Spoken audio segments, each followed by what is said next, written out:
Viver Bem está de volta. Ei, você está me ouvindo bem? Ou precisa aumentar um pouco o volume da TV? Será que você não está tendo uma perda auditiva? Por isso, eu convidei o Dr. Guilherme Scheibel, que é otorrinolaringologista, para falar sobre audição, que é tão importante como a nossa visão, não é mesmo? Olá, doutor, tudo bem? Seja bem-vindo ao Viver Bem. Tudo bom? Explica então, doutor, melhor as consequências da surdez, se ela não for tratada ou diagnosticada. Então, assim, o idoso, conforme a surdez vai progredindo, ele não consegue acompanhar uma conversa, por exemplo. Então, o que acontece? Ele acaba se sentindo inconveniente, ficar perguntando toda hora, o quê? Então ele acaba se excluindo da conversa, às vezes se exclui de interações sociais e vai ficando cada vez mais isolado. E com isso ele pode virar, acabar tendo até demência por causa disso, de não ser estimulado, né? Como funciona então a audição, doutor? Então, a audição ela é bem complexa. Para explicar melhor, eu vou mostrar um vídeo que eu trouxe que fica mais fácil de entender. Então a gente tem o som entrando pelo conduto auditivo, né? Então ele viaja toda a onda até a membrana timpânica. Então o som faz a membrana timpânica vibrar. Atrás da membrana timpânica a gente tem alguns ossículos, né? Que são, no caso, o martelo, a bigorna e o estribo. E eles vibram junto com o tímpano. Então vocês veem que eles estão vibrando e estão estimulando, no caso, a cóclea. A cóclea ela é preenchida por líquido dentro. Então vocês estão vendo esse pistãozinho, está empurrando um líquido que viaja por toda a cóclea. Nessa viagem, ele vai mobilizar algumas estruturas dentro do ouvido. Nesse caso aí a gente chama de órgão de corte. No caso, quando ele é mobilizado, a gente tem uns cíliozinhos que mexem e disparam o sinal elétrico. No detalhe aí a gente vê então as células ciliadas, né? Que na vibração elas vão se mobilizar aqueles pequenos cílios e vão disparar os sinais elétricos, que daí vão a partir do nervo auditivo até o cérebro. Quais os tipos então, doutor, de perda de audição? Então assim, como a gente viu, a gente tem várias fases da audição.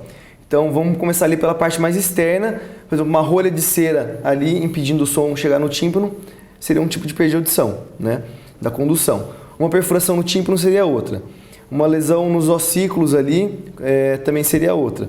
A parte da cóclea, ali onde faz aquele movimento dos cílios que a gente viu, também seria um tipo de perda de audição. Esse aí dos cílios é da perda auditiva relacionada à idade, junto com a parte do nervo que leva lá para o cérebro. Então, na parte da cóclea, que é o órgão da audição, junto com o nervo, são as perdas relacionadas à idade. Aí tem até, mais para dentro, são tumores, daí também que podem surgir nesse nervo ou até no cérebro, que acomete a audição. Então, qualquer coisa que acontece nesse caminho pode dar perda de audição. No caso dos idosos, acontece mais uma perda desses cíliozinhos que disparam os sinais elétricos. Por que então, doutor, as pessoas acabam perdendo a audição com o tempo? Como todo órgão, o órgão da audição, que é a cóclea, ele acaba envelhecendo. Então, o que acontece? Esses cíliozinhos vão se desgastando com o tempo. Então, a pessoa com a idade vai perdendo a função desses cílios. Então, geralmente o que acontece são as frequências mais agudas. Então, você percebe que os idosos, eles começam a ter uma dificuldade, eles falam assim, eu escuto, mas não entendo.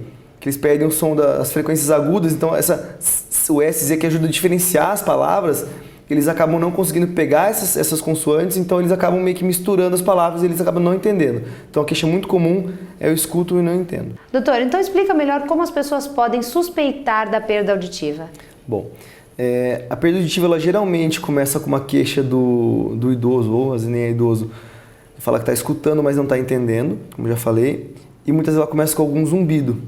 Então a pessoa fala, estou escutando um zumbidinho, geralmente é uma perda auditiva que não está acometimento às frequências da fala, que a pessoa usa para compreender a fala, mas já pode estar começando a ter uma perda. Então o ideal é procurar já o otorrino para começar a monitorar. E qual é então o tratamento, doutor? Então assim, o tratamento vai depender da causa. Então, por exemplo, se for uma cera, remoção da cera. Se for perfuração do tímpano, reconstrução do tímpano. Se for, no caso de uma autoesclerose, que é uma lesãozinha que tem ali perto dos ossículos, fazendo uma cirurgia, colocar uma prótese.